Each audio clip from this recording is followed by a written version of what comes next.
Hello, ladies and gentlemen, and we are back. And as I promised, it was going to be less than 5 minutes. I have with me Bronwyn Williams, ladies and gentlemen. She is, well, I'm going to actually start this off the way she starts her podcast.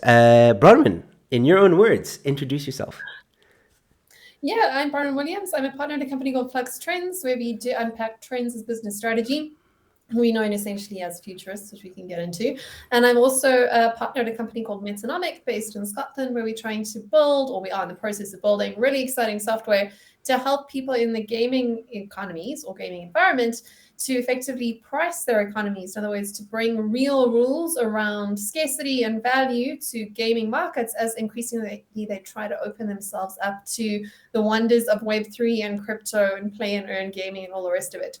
So hopefully taking some of the principles that we should be, but aren't applying to our real world economies, as you alluded to in your intros, and trying to build more solid bases for economies going forward, at least as we start to virtualize even further into the metaverse. So they might sound quite divergent, those two sort of careers that I have at the moment, but as I like to say, well, I'm a futurist for many and an economist for fun. So that kind of ties it all up together. Or you can just consider me to be a kind of contemporary court jester. So going around and shaking cages and hopefully being at least slightly funny about it as we do so, as we try and speak truth to power. So that's basically who I am, what I do. And you can unpack that if I've confused you in any way, shape, or form. No, it sounds great, and I couldn't have said it better. So thank you for the lovely introduction. And yeah, ladies and gentlemen, Bronwyn does also have a podcast, which you can punt at the end of the show and tell people where to go to find you and stuff like that. I highly encourage people to go watch. You have interesting conversations with interesting people. And yeah, Bronwyn, I do want to get into right away the whole futurist thing, because you're not the only futurist I've met recently.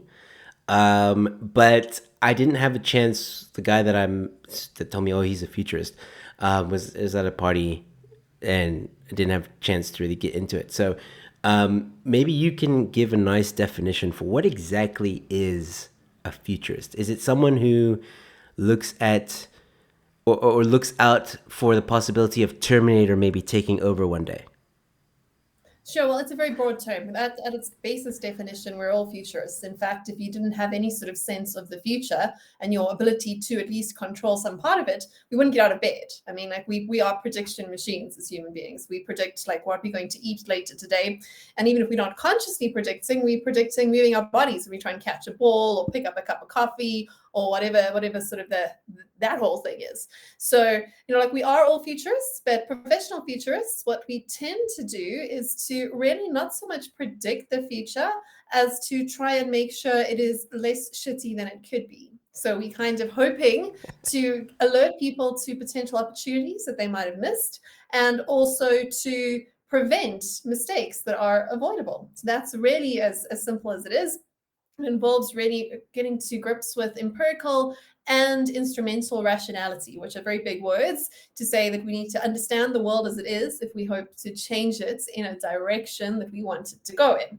So empirical rationality is being very objective about the state of the current mess that we have, the world as it is, with all of its messy problems, and instrumental rationality, which is what futurists try and do through both foresight and through forecasting, all those sorts of tools, is to try and then make decisions that get us to where we want to be. In other words, it's to make decisions that actually end in the result that we want, not in unintended consequences and not in the opposite of what we have intended.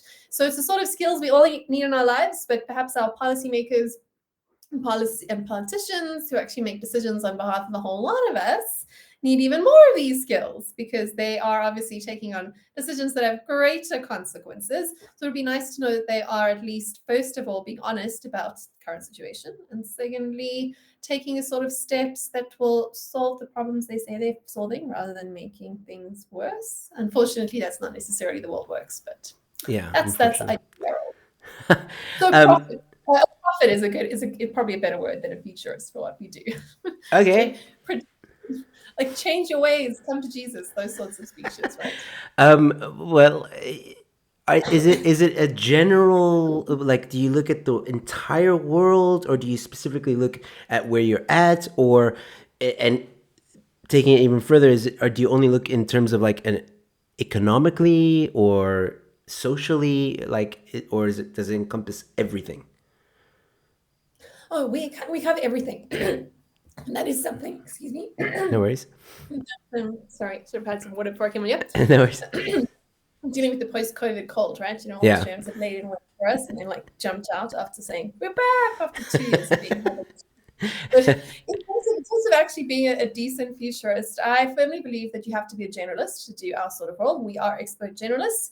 If we are domain specific, then we are effectively just consultants. We're not actually looking at the big picture and everything that's going on in the world. Quite often you have futurists that bill themselves as technology futurists or like metaverse futurists or political futurists, but then they are missing the picture. They're only looking at a small slice of the pie. The reason why people engage with us, particularly businesses that pay us money to do the work that we do, that we're very fortunate to do, they are looking at us to bring an outsider's perspective to the industry, because everybody knows their own life, their own business, their own job better than you or I would. And we're not supposed to know more about your own specific domain of expertise than you are. Rather, our role is to kind of, as I describe it quite often using quite a silly metaphor, kind of the contemporary equivalents of watchmen standing on a watchtower, scanning the horizon, looking for the marauding hordes that perhaps, you know, the king and his men sitting, waiting to go to battle, and the ladies in waiting, wanting to dress their hair or whatever they used to do in medieval times, weren't able to actually keep an eye on all the time because they were busy with day-to-day life. So our role really is to look at everything that's going on in the world and to spot those changes on the fringes that could impact the mainstream for better or for worse, to essentially sort of buy you a bit of time. And that's why you do have to have quite a good general knowledge and be able to connect very divergent dots if you're going to be useful in this role. So you do require a large general knowledge, both in breadth and in depth, which is something a lot of people tend to forget too. And by depth, it's not just superficial understanding of what's going on in the world, but a deep understanding of at least a little bit of everything, and also good context in terms of space and time. So understanding history and geography and how all the macro trends really are connected together. Okay. So you do a lot of reading. I'm sure. I do. So Germ is so Germ's been asking, I don't know if you know who Germ is, but he says, Joe, she's a futurist, but is she a historist? I'm trying to remember if she and I have met. Might be the wrong Bronwyn, sorry, I'm thinking of. I don't know if we met, but I do firmly believe that we need to root ourselves in time, and that understanding history gives us a much better perspective as to where we headed. I think a lot of people in the future space tend to follow technology, but technology is a lagging, not actually a leading indicator. Technology is an emergent phenomenon, and it started with, of course, human decisions that were taken some time ago. So you really want to see where things are heading, you really need to look back in time. The farther behind you look, the further ahead you're able to really contextualize what's going on. And critically, you're able to then separate the distinction between short-term trends and macro trends. Macro trends play out over millennia, not over sort of weeks and months. They're not to do with what shoes we're going to be wearing next spring, but rather the sort of the greater trajectory of the course of history, the cycles that come and go, and the incentives and levers and trade-offs that have guided human civilization since we crawled out of the mud, or whatever your particular religious sort of context is. You know, whenever we started, whatever your origin story for our species is. Yeah, absolutely. All right, so I want to ask you, being a futurist, what do you see South Africa being like in 10 years from now? Not all that different to how we are right now. We already live in quite a frayed society here in South Africa. We already live on the edge of anarchy, if you want to look at the difference between like state of nature and the Leviathan. We're definitely closer to the state of nature over here. And the state of nature can continue for quite a long time. Humans are quite good at dealing with chaos and dealing with changes like that. And because of the general instability, those sorts of things carry on. And they also tend to sort of break down, how do I put it, in a sort of a slower way, right? Rather than a big cataclysm, because our society has been on the edge of chaos for already so long. Actually, for as long as living memory, South Africa has always been, one step away from total disaster. We're very good at making a plan and a sort of sweeping our issues under the carpet and kind of carrying on. So I wouldn't say we're going to see massive dramatic change in South Africa over the next 10 years. There are, of course, a few wild cards that could come into play. I don't think that the whole Cape succession thing, which is like the big sort of wild card potential thing, is actually going to happen. The critical mass just not within a 10-year time frame. But those sorts of fractures are going to be amplified. At the same time, sort of the general political malaise does continue on. I can definitely see that our ruling party's still got a couple of election cycles in them, as much as that's not particularly cheerful news for a lot of people. People will be looking for more of an accelerationist end so that we can build something up. I think are going to be quite disappointed there. I think that we carry on kind of messing up in interesting sort of fringy fraying kind of ways, but there's also some good trends and green shoots that are emerging. We still do have quite robust institutions which just buy us a bit of time and a bit of leg room. And the other sort of elephant in the room here is that the more chaotic the rest of the world is, the kind of the longer runway we've got to get our own house in order here. And the rest of the world is heading into a season of chaos. I see South Africa in a large degree as being kind of a leading indicator for the global malaise of the wider weird West, of which we are a part. I mean, like we are in Africa, but our culture, the content we consume, the clothes we wear, the food we eat, the way we think and talk is very westernized here. And that's cutting across all of our various different racial and demographic groups. The fact of the matter is we do tend to act and think a lot like the media that we consume, and a lot of that is imported. These sorts of things happen. But anyway, nonetheless, South Africa can be seen as a leading indicator of what's happening in the greater weird Western project, as we are a few years ahead of the sort of unraveling of our social contracts. That's the nice balance between taxes coming in on the one hand and social expenditure on another, that we see sort of playing out across everywhere, from Europe to the UK to the USA to South America. Not Australia, New Zealand, all these places are going to come and face the same challenges we face, but we face them faster due to our unique political history and our increased or our greater weight towards dependence in our population as a starting point, whereas other countries are kind of only getting to that point. And that's when you start to see all these sort of fractures come into our societies, and where you have more chaos, more anarchy, and at the same time, more opportunity, because, good things can happen in times of chaos as well as bad things. So that's when opportunities and fortunes are made for those who are able to see a way through the crazy. Yeah. Like very insane. So you need a rainy one. No, I agree with that. I'm hung up on the part where you said the ANC is still going to be in power for a while. That's a scary thought, because think tanks such as CRA and the polling that IRR has done would have us believe that, and Franz Cornier last year made a good point and argument to say that at least, if not 2024, then 2029, the ANC will definitely be out of power, because its main voter base would be old and out, like most of them dead because old people die, and the younger generation will be voting for someone else because they would have seen the turmoil that the country's in. Voting for anyone at all. That's the reality. What? Sorry, say that again. You broke up. The younger people aren't voting for anyone at all. That's the reality. Well, that's See is part of democracy. And the truth of the matter is, with our politics, whatever you think of any of the parties that are out there, there are no viable competitors to the ANC. There's just none. There's no other horse in the race. Like, there's a great Adam Curtis quote. I've been coming back to Adam Curtis a lot lately. I know that many futurists and many people roll their eyes at him because he's very dramatic. But when he's talking about sort of hyper-normalization and the whole sort of general media and conversation and discourse around our globalized society at the moment, but he kind of speaks about the reason why we can't challenge any of the crazy, like the obvious insanity in our systems, is because there's no counter narrative. There's no other offer on the table that's actually viable. That will survive to birth. Well, that's a good point as well. That will happen. But I think that my biggest sort of criticism to that viewpoint is, look, we do quite a lot of work with Flex Trains with the youth, and the youth are hugely apathetic towards our economy, towards society, towards politics. They're simply sitting out of politics. Yeah. What we need to watch out for, where the actual change to the real competitions the ANC is going to come from, is not from the DAs. Sorry, white guys in Cape Town. There's just not enough of you. It doesn't work that way. The numbers do not stack up, and you have had far too many own goals. You're not a viable contender. Then you've got the EFF. And the EFF has got rich too soon. Even everyone has seen through them already. But champagne communism is only supposed to kick in once you get into power. On the way up, you got to pretend to be poor at least. Yeah. Like there's no credibility there. Like young people aren't impressed with Yes. the fake socialism. Like you got Yeah. to actually be a real revolutionary. And for me, the critical tipping point in South Africa is going to come when the youth-led messiah for Generation Z or the born-free generation rises up. There is no one representative of our big, hungry, youthful generation.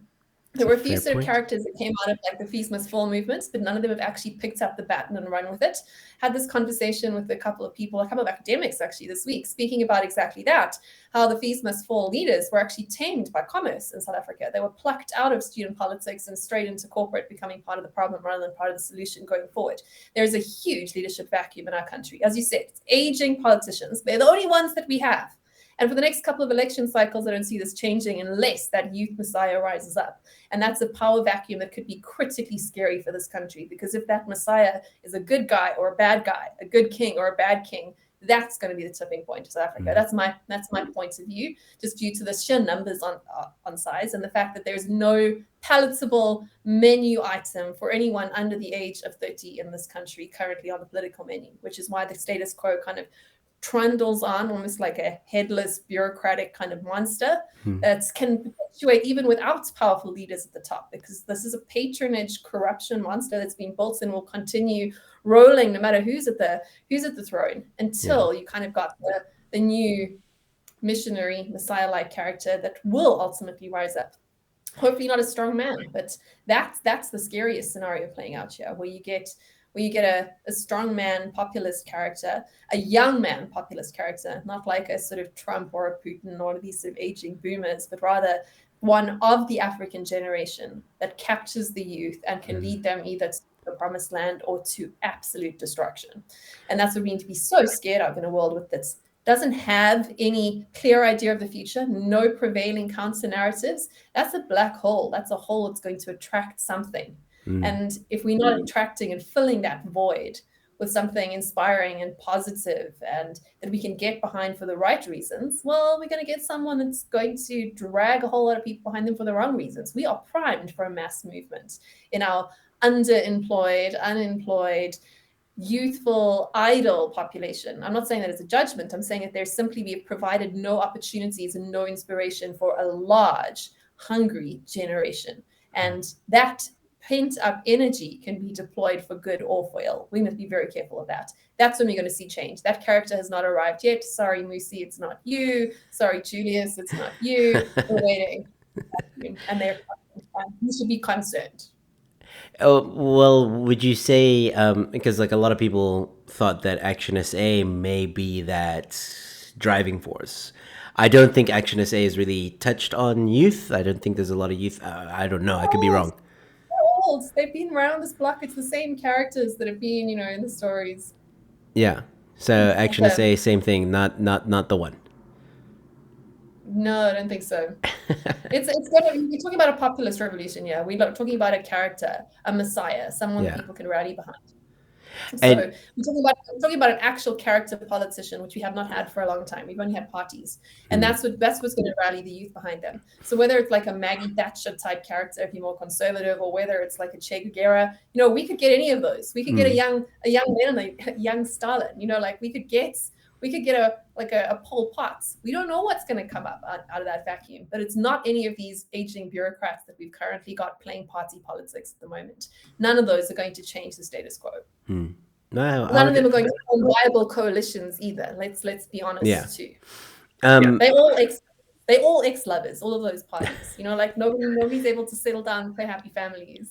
No, absolutely. I didn't have much faith in the coalition stuff anyway. But so basically, one could say you predict a revolution at some point. Well, I do. We do predict a revolution, but like how that revolution comes about can come about in various different ways. Honestly, even that whole sort of idea of a youth leader coming up out of South Africa would still be positive, because it indicates change, that it indicates hope that things can change for the better. And of course, that power needs to be harnessed, hopefully, towards good ends, not towards sort of populist dictatorships, which is kind of the worst case scenario. But there's another scenario that effectively, if we don't come up with that revolutionary, that the power vacuum is filled from abroad. that it's filled again by the various different forms of neo-colonization that are going on at the moment, mainly financial. Like as the power balance as our financial systems have virtualized and financialized, the power balance has shifted to the virtualized, financialized sector, which means that if you want to take over nations these days, you don't actually go and do what Putin's doing. He's like an aging dictator from like a different era when doing old school warfare, right? Like it's a very old-fashioned way to sort of colonize a country, to actually roll in their own tanks. The new way is just simply to buy them out, to control via money, by money as a proxy for power at the financial level. And that's where you've got like your Confessions of an Economic Hitman. And I'm going to do a shout out to Malcolm Ray, whose book I'm like shamelessly promoting at the moment for no financial compensation, just because it's really cool and it cuts right across the political spectrum. And he's written about the tyranny of growth, which unpacks very objectively the great heist, essentially the American colonial project, and how they've trapped emerging markets from South America right through to Africa and parts of Asia in debt and capital-based systems that are tied to the dollar, which is very unfairly founded and funded and backed by bigger military might than we can hope to compete with. But anyway, that's the part where the power vacuum will come from if we don't have our own revolutionary leaders to take the narrative of Africa and South Africa in particular forward. It's going to be taken over and subsumed by bigger, stronger states, whether that's from the West or from the East. There are many predatory hands that understand that literally the future is in Africa, because quite frankly, white people are going extinct, like because of antinatalism and just due to sheer numbers, right? Especially in the degrowth Europe and America framework at the moment, where people are way below birth replacement rates. There's no future there. Their future is shifted from growth to degrowth, to aging, stagnation, and making themselves smaller. The only growth is going to come from either working with or exploiting the African youngest continent. So that's our challenge. You're painting a really painting kind of a archaic, barbaric kind of future, though. Like it sounds like it's gonna get rough. It's all about power. Like Volkov said, it's all about power. It's all about power. The power behind money. Oh man, it sounds intense. Is there? Always has been. Civilization is a very thin veneer, right? And like, yeah. What we call democracy and civilization is like 3 hot meals away from anarchy. Like that's it. No matter how civilized we think we are, that's it. And as we sort of switch the lights off, quite literally, with our nice little degrowth agenda at the moment, well, we're going to start counting those calories, right? There's not many meals to spare. Yeah, it's a scary thought. I've been saying for a while, not on this channel, but I've like with friends and people, because like I'm not like a huge historian, but I do like history, and I read up about it when I can. I've been predicting a revolution to happen in South Africa for quite some time. I never could tell people when it was going to happen, but I'm saying like there are certain symptoms in this country that are building towards it. And I'm not saying it's going to happen in 2 years. I don't know if it's going to happen in 10 years, but these symptoms are happening. So yeah, in a way, it feels reassuring that someone like you that does what you do also says, yeah, it's possible. So scary thought, but at the same time, like you said, could be a good thing. Let's get into, you touched on finances just now and how the world works with all that stuff and buying other countries out and stuff like that. Modern monetary theory, all right? I saw your episode with David Ansara. And you briefly spoke about modern monetary theory, and you said it was somewhat colonial, or like it was like not colonial, but like it was almost like the colonists used to do, where they took the land. You were talking about the virtual land. Yeah, and it's very simple. It takes from the weak to the strong. Yes. Malcolm Ray's thesis in his book Tyranny of Growth is a complementary sort of thesis to this, but it all points to the same direction. That it's all about the strong take from the weak, and the weak suffer what they must. Like very, very like ancient history. Like it's a very classical motto. That's exactly what we're talking about here. Yeah. But like in the Tyranny of Growth, he speaks about GDP as a metric being used essentially as a weapon to essentially trap developing markets in debt cycles, like in holding us to the whims and to the rules of international bodies, like international unelected bodies like your IMF and all the rest of it. But the modern monetary theory is just it's another way to excuse quite bad bullying behavior. But what is particularly interesting about modern monetary theory is that it's billed as progressive at home, but internationally, of course, it's hugely regressive. So we can kind of unpack the theory on, again, those three levels, like instrumental, empirical, or an ethical basis. And I'm going to start with this sort of the empirical kind of study that it says. Essentially, like the thesis behind modern monetary theory, for those that aren't sort of familiar with it, is the idea that essentially the government spends money into existence, is what MMT fanboys will tell you that it is. And in a certain level, that's true, because the central bank gets to choose how many dollars. And I'm going to use dollars because MMT is a particularly dollar-based thesis. And it's important we get that right, because what you can do empirically and instrumentally with modern monetary theory, you can do in some places, but you cannot in others. And empirically, their sort of theory is that money is spent into existence by governments, and that actually money doesn't come from the people, rather it comes from the king or from the printing press, right? Which you could probably justify to a certain degree once the system is already in motion. But if you think about value, and I always think, because this is what I literally do as my day job, like working for this for this gaming company, we're trying to separate real and virtual value and all the rest of it, is that there's a big distinction between money and between real value. There's a very big distinction between the real economy and the financialized economy. Like in Econs 101 textbooks, they'll tell you the real economy is real stuff. It's a company, it's a car, it's a piece of land, it's a bar of gold, it's a puddle of oil, it's stuff, like, and it's me and you trading, touching, like it's real, it's quite easy. The financialized economy, quite simply, is claims on the real economy. The financialized economy includes money. Money is not a chicken sandwich, but money can be exchanged for a chicken sandwich. It can be a claim on a chicken sandwich.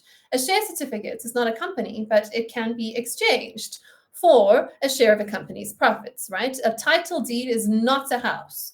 An NFT is not a picture, but you can exchange it for the thing, or at least in theory, right? So you can exchange your NFT to go see your favorite band playing a concert, or for a fart in a jar from an influencer, or whatever you're into.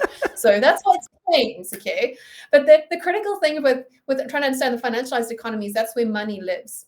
So while governments can control the money supply and can spend money into existence and don't technically have to worry about debt, because quite frankly, who's going to make America pay back the money? Who's going to make the world pay back the many trillions and trillions of dollars that we're in debt to ourselves, right? Because it's all just accounting. Money is unreal. Money doesn't actually exist. It affects the real economy, but it affects it by distorting it. And what happens in the modern monetary theory idea, which kind of follows on from Keynesian thinking, and they've sort of evolved it to be even more surreal, hyper-real, disconnected from reality, in that essentially they're saying because money is spent into existence by governments, debt at a national level doesn't really matter. And that governments can increase money supply, in other words, do inflation, make more money, not print. They'll be very quick to tell you not printing, because we don't print money anymore, we just change numbers on the screen. But you can make more of it and use that money that you just conjured out of nowhere to buy real stuff, in other words, to kickstart the economy. And the theory behind it, to be as charitable as possible, says that in times when economies are shrinking, sometimes we have people that are saving more money, but not actually investing that back into the economy. Classic economics says savings is equal to investment, which means that the more we save, the more we invest. But if people start hoarding, like you start stuffing your cash under the mattress in your bed instead of investing it into a business, or spending, which our economies require growth at all costs, or the whole sort of debt flywheel sort of falls over, then what we can have is an economy that isn't growing and supporting as many jobs as possible as if the money was flowing. So the idea, and it comes out of sort of monetarist kind of theory and also Keynesian type economics, it says that firstly, we can impact the real economy by changing the money supply, but secondly, that government should be a primary sort of provider of such manipulation. So the idea is we increase the money supply, we pump it into the economy to force that money to start circulating and to stop the money from being sort of hoarded, because economies do work best when the money is flowing. Money should be spread around, encouraging young things to grow, as always, like Barbara Streisand used to sing in Hello Dolly and all the rest of it. So in that regard, that makes sense. But there are, of course, catches. There's no free lunches in this world. And the thing is that, yes, you can increase your own money supply, but there's a few things you have to have before you do that, or you end up with, hello, 2022, runaway global inflation. Thank you, Joe Biden and friends. Yep. We've already seen the evidence. So we'll put that pin in that for that when we get the sort of instrumental rationality point there. But anyway, even according to the theory, there are three things you have to do in order to actually be able to just spend your money into existence, like the wonderful free money tree dream of modern monetary theory kind of says. The first thing is you need monetary sovereignty, which already discludes like the whole of the EU, for example, because countries in the EU have a single currency for the whole union. We in South Africa have monetary sovereignty. We can print our own rands. America has monetary sovereignty. They can print their own dollars.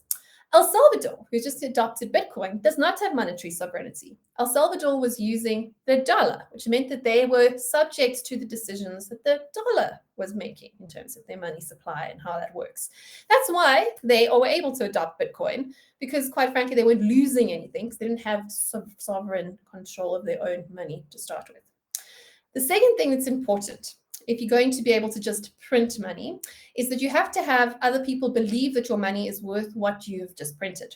Now, if you lived in a Robinson Crusoe economy, if you had an entirely closed off economy where you were disconnected from the rest of the world, you'd be able to do that because everybody within your borders would be subject to your own laws of the land. And they're all forced to agree in the value of their currency. But we don't. We live in a globalized world where money flows across borders, and we need to buy apples from like Spain, and Spain's got to buy carrots from South Africa. We have a globalized economy, which means the money flows across borders. And that's why it's quite important that if you want to engage in just sort of manipulating your money supply, you have to have people agree that your money is worth what you say it is. Now, that's quite easy when you're America. You can like literally have a record dollar printing. Yeah, and if people say, no, wait a minute, it's like your dollars aren't worth $1 anymore. Well, you can say, guess what? I got more nukes than you, quite frankly, and you kind of have to take it, or I'll just take your whole country. I mean, like that's oversimplifying the problem, but that's basically why the oil price is fixed, right? Like it's just power, it's just bullying. Like this is very basic. Kids on a playground figure this shit out. However, if you're like a Zimbabwe and you decide to double your monetary supply, the rest of the world will laugh at you. And when you say, take my Zimbo dollars, like take them, and everyone else will say, actually, no, what are you going to do about it? Yeah. So you kind of have to have credibility. And how we sort of actually see this in more sort of technical terms is that essentially that you're able to get debt, in other words, you're able to get a credit line denominated in your own currency. So in other words, America is able to borrow in dollars and pay it back with dollars that it just prints itself. Like if Zimbabwe tried to do that, try to pay back a loan to America with dollars that it had printed itself, Zimbabwe dollars that printed itself, America would say, haha, no, you can pay us in real dollars, right? So South Africa technically also is allowed on that second pillar because we do still have some credibility in across the rest of the world. People will accept rands for repayment and will issue us rand-denominated loans. That is changing as we abuse that, but we have not been a particularly guilty money printing nation at the moment because the people that work at our central bank do live in the world of reality, unlike some of the sort of other modern monetary theory pimping people in this country. They realize that credibility and expectations is everything when it comes to global economics, and that if we overplay that hand, we'll end up the way of Zimbabwe. It's that simple, because when your credibility runs out, your credit runs out. And the third thing that's important in order for even the theory of modern monetary theory to work is there to be an output gap. Now, an output gap means that essentially your economy is running at less than optimal level. Coming back to that idea of that we have less money flowing through the economy than we should be. In other words, people are hoarding and not spending and not investing, like I was talking about, which means that the economy isn't running on full speed, which means putting more money in could hopefully try and heat it up. Now, there's a catch with the output gap too, in that if you overshoot the output gap, that's when you get inflation. Because now you've got too much money chasing too few goods. So in other words, people pull their cash out of their mattresses and start spending. Suddenly the price of everything goes up and we get a lovely wage price inflationary cycle, which we've seen playing out right now across the world. Everyone knows everything's getting more expensive right now. Yeah. So the point is, instrumentally, yes, we have overshot that shark, thanks particularly to America, instead of jumping the shark there and increasing all that supply. Prices are now going up. Mainly not because America doesn't have sovereignty or because it doesn't have credibility in the form of a very big army and very big guns. That'll do for credit, right? Like that credibility can come from faith and belief in your currency, like Bitcoin, or from forced belief. Like, if you don't believe us, we will just take it anyway, right? You don't have to play nice, right? So we've kind of seen that play out at the moment, and that's kind of where we're at. But it kind of gets worse than that, in that now we can come to the point of the ethics of what we're talking about here. So instrumentally can work up till a point if those three levers are in place and if you don't overshoot it, but it's very hard to judge when you're going to overshoot it or not. So you often end up overcooking it, and then you've got inflation, now you got to pull it back. What do? Increase taxes? That's the way the theory says you can pull some of the money back, but it's an imperfect science. It's a chaotic system, people are complicated, and incentives will be played. But I think that a reason a lot of people promote these policies is because they seem quite progressive. Inflation, and any sort of inflationary policy, is a form of taxation, because what it does essentially is it allows governments to use their signage sort of leverage, which means that the government gets the first drink at that tap where the money is coming out of, right? And that money is injected into a particular part of the economy. That's a sort of Cantillon effect, right? So wherever that money is deployed first, after it's been freshly minted and put into the economy, those people have a chance to purchase goods at the original price before the real prices have shifted upwards. So in other words, if I printed 10 brand new dollars and I gave you 9 of them and I kept one back to give to somebody else sitting in your audience, but I didn't give it to the other guy until maybe next week, but I gave it to you right now, you would go out and you'd be able to buy a can of Coke for the same price that the can of Coke was this morning. But by the time your $9 have circulated through the economy, the retailers are like, wait a minute, there's like more money chasing the same amount of goods. We need to increase our prices. They've increased their prices. Now I give the last dollar to the other guy and he goes out, but he's now paying twice the price for his can of Coke because the prices have started to inflate. So that's why inflation can be seen as progressive. If governments essentially steal from everyone, which is what happens when you inflate money, because there's more money, but there's still the same amount of stuff, and then they give that money to poorer people or to weaker groups or to people at a disadvantage, it can be seen as a progressive policy. In other words, what happens then is that, in theory at least, rich people get slightly poorer in real terms, if not nominal terms, and poor people get slightly richer. Like that's what they did with the helicopter money during COVID, right? They gave it to poor people in particular. If you were below a certain income level, you got a nice chunk of change, and you got to spend that money before the prices increased. So you felt richer for a little bit. Of course, eventually the prices catch up, but somebody still kind of did get not a free lunch, but a lunch that somebody else paid for. Because again, money is unreal. Money changes and distorts who owns things in the real world. It changes the claims on the real world. It doesn't actually change the real world. But it is sold as being progressive, or at least ethical, if the changes benefit the weak at the expense of the strong, or the poor at the expense of the rich, in theory. However, again, we live in a globalized economy. So even if in theory, the helicopter money, the record-breaking helicopter MMT, free for you and me money that Joe Biden and co dropped from the sky during COVID, ended up going first and foremost to the weakest people in America, the truth is America is part of a global world, and that money didn't land only in America. That money also ended up buying real goods, real services, and real Cape Town waterfront property here in South Africa. And there's no way we, as South Africans, can compete with that. Again, there are sticky prices, and again, we don't get to increase our money supply by that level to go and buy American goods. So what essentially ends up happening is that these sort of distortionary monetary-based policies end up distorting who owns stuff. And what ends up after all the dust is settled, and once the music is stopped on musical chairs, the strong end up with more of the stuff that used to belong to the weak. We end up with the monopoly money, and they end up with the beach fund property. And this is something that people are slowly starting to realize is happening across the world, because we're all competing for the same goods, but we're playing with different games. We're playing with a different set of rules. Some countries have the ability to make their own money. Other people do not. And we've been kind of conned with the free market the free market works. Everyone's playing by the same rules. But when you've got like Americans playing with rules that we can't play with in our own borders, suddenly that doesn't make so much sense anymore. It's not a free market at all. Rather, it's a very rigged game. And this game is rigged on many, many levels. Again, like Malcolm Ray's book goes more into the debt question. And I've spoken more about the money question here. But all these things show that sort of might ends up being right, not morally right, but empirically right, because they do end up with the stuff. So, you know what? If you're an American, congratulations. Well done for stealing food out of small African babies' mouths. Congratulations. Very progressive. Woo! That was quite a mic drop at the end. Yeah. They're preaching to me about how progressive they are for supporting this policy. Look, I've never. I had Buddy Wells on the show. Mentioned it before I brought you on, and you know, he's a very big advocate of modern monetary theory. He tried to convince me and another, it was Gabriel Kraus, that it's a good option to go with, and South Africa can do it. But I felt that a lot of his arguments kind of didn't really touch home with me, if I can put it that way.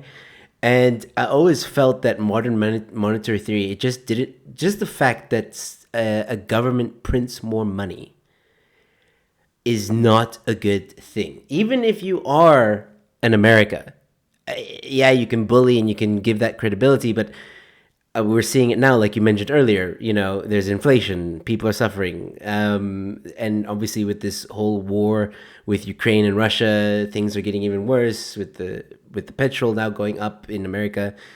It's insane. So yeah, I'm glad that you explained it the way you did, because now I have a better understanding of it. I hope my viewers have a better understanding of it. And basically what you're saying is, while it sounds airy-fairy and progressive, as you mentioned, it's actually not a very good idea unless you have those three things in place. Is there an example? It's possible. I mean, like I just described, like, you know, if people, the criticism often I get pushed back, it's like, but it works. I'm like, yeah. You know, like you could have also described to me how to hijack a car. You would have ended up with the car 9 times out of 10. It works. Very true. Yeah, very true. Is there an example of a? Is there an example? Yeah. Is there an example of a country that has implemented it and it's working for them? Well, America, yeah, because they have the strength to back it up. It's working to them, but they are starting to experience some of the costs. But that's essentially what they've been doing since the 1970s. Okay. Sort of decoupled the financialized economy. So yeah, it does work if it's nice work, if you can get it. And so, like, you know, bullies do get lunch from the small kids. Like, that happens. But it doesn't mean we should be celebrating it. Yeah, absolutely. Or we should be doing it or advocating it, just because, like, we could beat up the smaller kids around the African continents. I mean, like, we're a more powerful economy here, but we shouldn't do that. So what would, because it's going to end up with more pressure and more inequality at a global level. But now I'm just ranting into like a no, but you're right. You're right. That is going to happen. What would be your solution to it? Well, our solution is we have to start challenging people that aren't playing by the rules. We have to start calling this what it is. We have to start pointing at the naked emperor. Like, we've had a lot of these conversations. There are nations that are a lot stronger than us. They have greater leverage than we do. Like, if you are Russia, you can ride into Ukraine. Like, there's only sort of civilization stopping us. Like, there's only human. It's like you and me saying this is not so.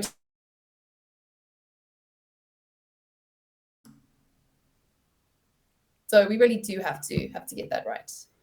Sorry, Bronwyn, you broke up quite a bit there. You were talking about Russia being powerful, and then you broke up. A powerful nation can ride into a small one. Like, strength just plays like that. Yeah. But that's not to say that we have to agree that that's a good thing. You know, like, you need to point out the naked emperors and actually spell out what the problem is, and then we can talk about it in the open.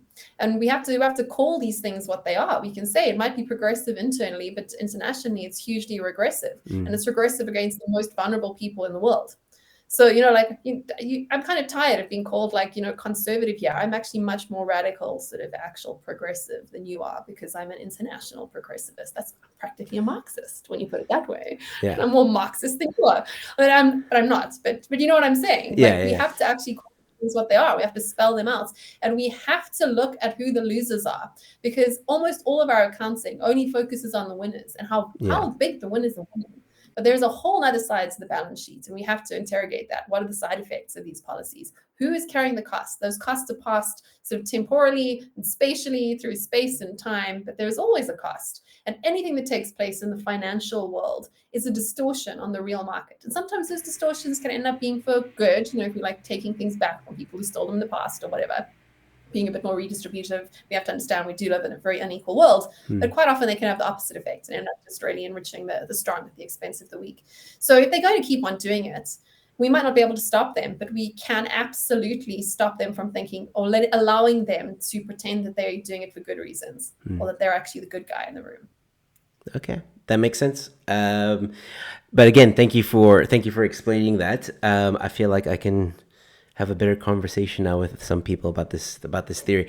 I just want to quickly go to the chats or the live chats. Herman J. Ruas giving a $5 super chat. Thank you so much, Herman, for the $5 super chat. I hope you're enjoying the conversation.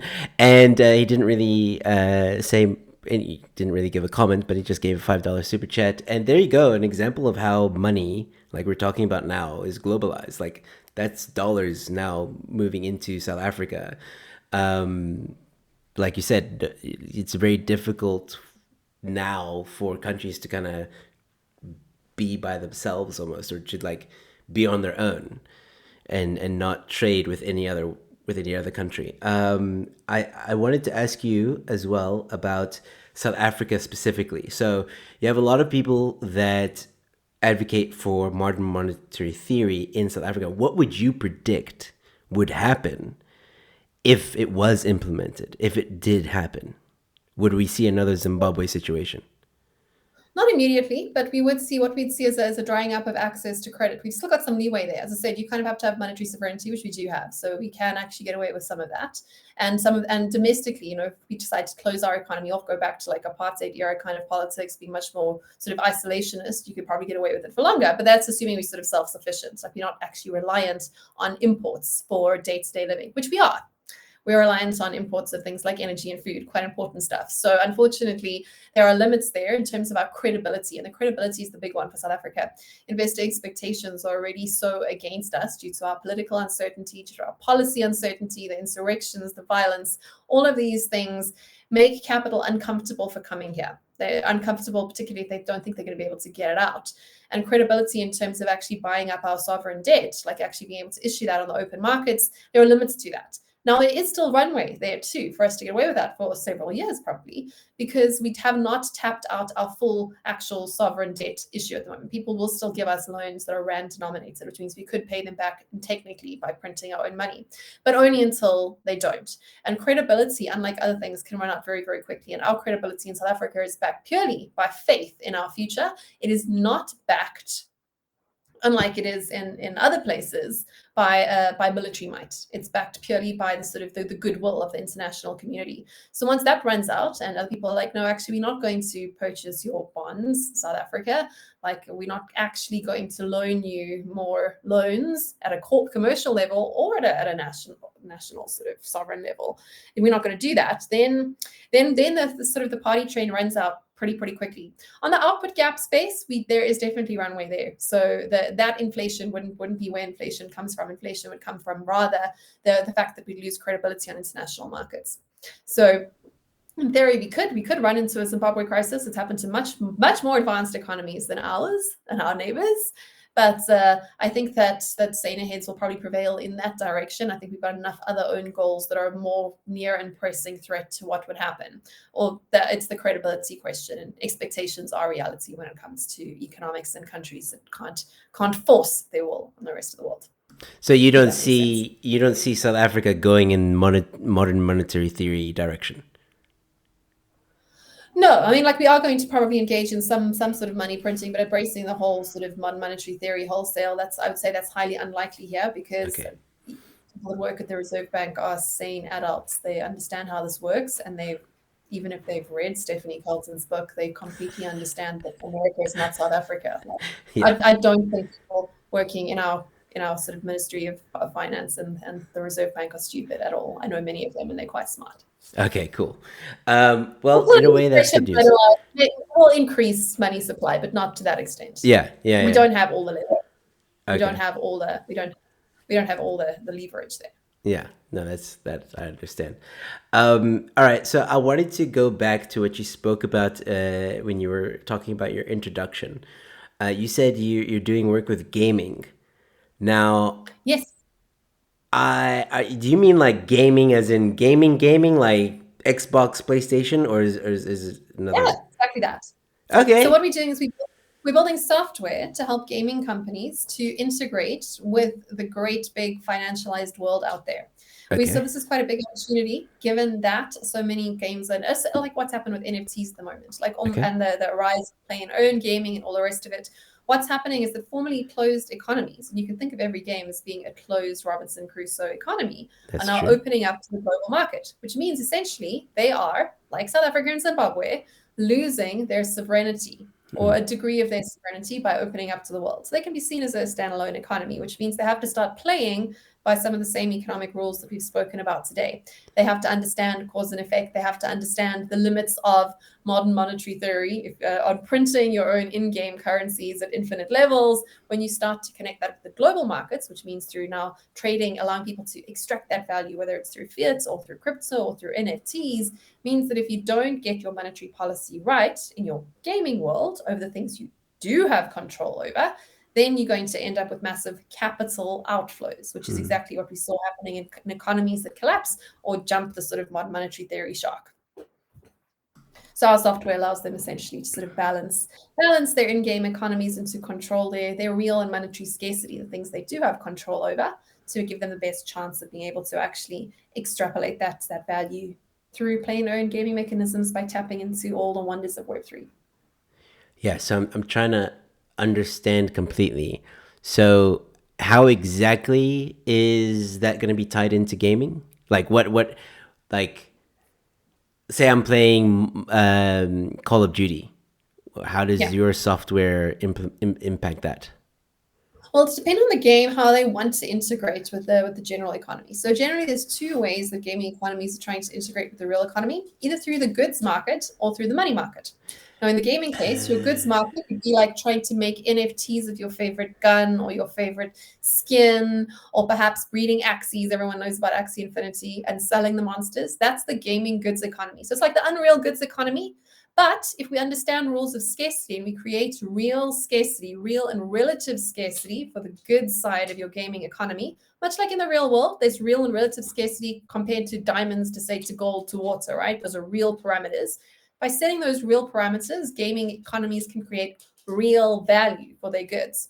Because obviously, if you're changing the supply of your like base minerals or your skins or your swords or whatever it is inside your game at will, people are not going to want to invest in it because there's no, again, expectation of security. If you inflate your goods, people will not take your goods seriously.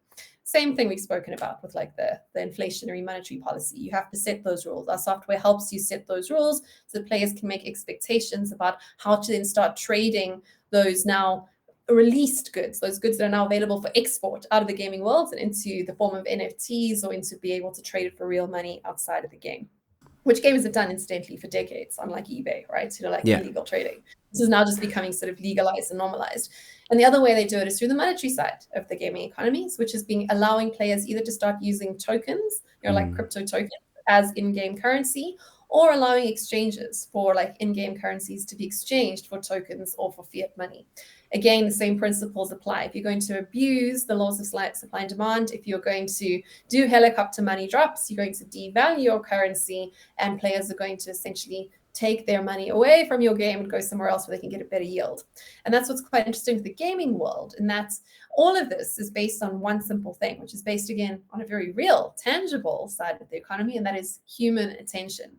So if you get the balancing wrong, you lose people's attention and interest. Great puns, right? Like the credits and like the Yeah. interest. Interest is the interest in the gaming economies and all that. So you have to be able to sort of balance those sort of endorphin rushes you get from progression in the game with the potential financial gains you could get once you start integrating your economy with the greater world. So it's playing with a lot of things around sort of like behavioral insights, understanding people's risk reward profiles, understanding like the actual monetary value of time, and how people are prepared to trade fun for money and vice versa. But of course, being games, you still have to optimize that attention level too. So our software is helping game developers and platforms kind of get that balance. So play both sort of central banker and monetary policy maker within the in-game world, but also without losing sight of the fact that you have to balance that monetary side with the actual fun that people are going to have in the games. So that's basically what we're doing. Very nerdy, but you're welcome to look at us at metanomic.net if you're interested in the very nerdy side of No, the metaverse. I will, because that sounds exciting, and I don't game as much as I would like to, but it sounds like something that I might want to keep an eye on when this rolls out completely. I mean, has it rolled out, or is it still developing? Is it what? It's developing. We'll be signing people up for our closed beta, which will be launching within the next couple of months, and we'll be ready to start sort of actually running games, real-time games, because the system allows for real-time game balancing. So it's like an API system. It's effectively like a thermostat that makes sure your economy doesn't get too hot or too cold. Inflation doesn't run away, deflation doesn't kick in, and all the rest of it once it's logged into the game. So we'll have the live sort of game client up and running probably by Q3 this year. Okay, cool. I'm gonna definitely keep an eye on it, and possibly have you back to talk more about it, because I think the gaming industry itself is like, I was telling my friend the other day, I wish I was a gamer on YouTube. Like I didn't listen to my parents, and I just continued gaming, because I could have been maybe a top gamer by now. Like, it's amazing how the gaming industry has become this powerhouse of an industry, and this is actually something very exciting to come to the gaming industry. I think a lot of people are going to buy into it and enjoy it. So well done. It's exciting times. You had fun. All right. Yeah, we're approaching the end of the hour. Bronwyn, is there anything you wanted to say or mention in, like, as we end off? No, I think I've spoken a lot today. Yes, you have, but it's been very interesting, and I must thank you again for giving an hour of your time. I know you're a busy woman, and I'm a fan. I enjoy your tweets, by the way. I think they're great. I think you drop some real truth bombs at times. So please, ladies and gentlemen, do follow Bronwyn on Twitter. But speaking of Twitter, what is your opinion on? I don't know if you heard. Elon Musk bought more shares. Yeah. What's your opinion on that? Buying a lot of things. You can't read too much into this. Yeah. Okay. I don't know. He seemed very upset by Twitter not having or not abiding by their policy of free speech, and I hope that him buying those amount of shares and being the most now shareholder, being the biggest shareholder in Twitter, maybe some of the policies will change. I don't know. We'll see. We'll see. Maybe. All right, Bronwyn. All right, Bronwyn. Follow the incentives. That's all. Yeah, probably. So intentions. Yes. Bronwyn, just quickly tell people where they can find you, and if there's any, besides the gaming thing, if there's any other exciting projects you have lined up. Yeah, so follow me on Twitter. I'm at Bronwyn Williams. I'm quite easy to find. And otherwise, take a look at, if you're interested in the trends features space at Flex Trends. We've always got something interesting going on. We're going to be doing a couple of our innovation tours towards the end of this year, back after a very long COVID sort of hiatus. So if you're interested in getting involved in any of those, lots of fun. We go and find some most innovative and strange businesses in South Africa. So this year we're going to have like lab-grown meatballs on the menu and that sort of thing. So if you're interested, definitely take a look at what we're doing there. And if you're interested in the world of very nerdy gaming economics, then you're welcome to find us at metanomic.net and to follow along there. Cool. I will definitely add the last one in the description after the stream, so people who are watching this in the future can go check it out. Bronwyn, thank you. Yes, thank you again for giving me an hour of your time. I would really love to have you back on the show again in the future. Pun intended. But yeah, it was great having you. Thank you so much. Thank you. It was fun. All right.